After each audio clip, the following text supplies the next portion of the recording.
সকাল সকাল যদি দেখেন অস্ট্রেলিয়া বাংলাদেশ টেস্ট ম্যাচের সব টিকিট বিক্রি হয়ে গেছে, বিশ্বাস করবেন? ক্রিকেট অস্ট্রেলিয়ার অফিসিয়াল পেজে দেখুন, ঘটনা সত্যি। অ্যাশেজ নয়, ভারত কিংবা বড় কোনো দলের ম্যাচ নয়, অস্ট্রেলিয়ার মাটিতে বাংলাদেশের বিপক্ষে টেস্টের সব টিকিটই বিক্রি হয়ে গেছে, এমন অবিশ্বাস্য খবরও শুনতে হচ্ছে। ডারউইন টেস্টে তানজিদ তামিম, হাসান মাহমুদরা যা দেখিয়েছেন তাতে অজিদের আগ্রহ তুঙ্গে উঠবে, সেটাই স্বাভাবিক। সিরিজের দ্বিতীয় টেস্ট শুরু হতে বাকি আরও 4 দিন।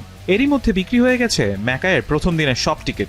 তবে দেশটির গণমাধ্যমগুলো বলছে কেবল প্রথম দিনের নয়, দ্বিতীয় দিনের সব টিকিটও শেষ পর্যায়ে, অর্থাৎ ফুরিয়ে যাবে যে কোনো মুহূর্তে। এই ম্যাচের মাধ্যমে টেস্ট ভেন্যু হিসেবে অভিষেক হচ্ছে ম্যাকায়ের। সেখানকার দর্শক ধারণ ক্ষমতা 10,000।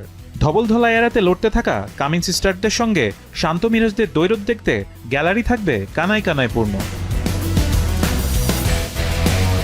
2003 সালে টেস্ট সিরিজের পর গেল 23 বছরও আমন্ত্রণ না পাওয়ায় কারণ হিসেবে অজিরা নানান সময়ে নানান অজুহাত দাঁড় করালেও উত্তরটা প্রায় সবারই জানা, আর সেটি বাণিজ্যিক। আগেরবার সেখানে গিয়ে 2 টেস্টেই ইনিংস ব্যবধানে হেরেছিল টিম বাংলাদেশ। 5 দিনের টেস্ট 3 দিনও না গড়ালে প্রতিযোগিতা না থাকলে দর্শক যেমন আসে না, স্পন্সরও টানা যায় না। তবে এত বছর পর সুযোগটা পেয়েই একেবারে লুফে নিয়েছেন শান্তরা, আর তাতে মাঠ ভর্তি দর্শক আসছে, স্পন্সররাও নিশ্চয়ই আর মুখ ফিরিয়ে নেওয়ার সুযোগ পাবে না। অস্ট্রেলিয়ায় তাহলে আবারও সহসায় ডাক পড়বে বাংলাদেশের? ডারউইন কাণ্ডের পর এমন আশা তো করাই যায়। ফারহান ইহসান, এখন।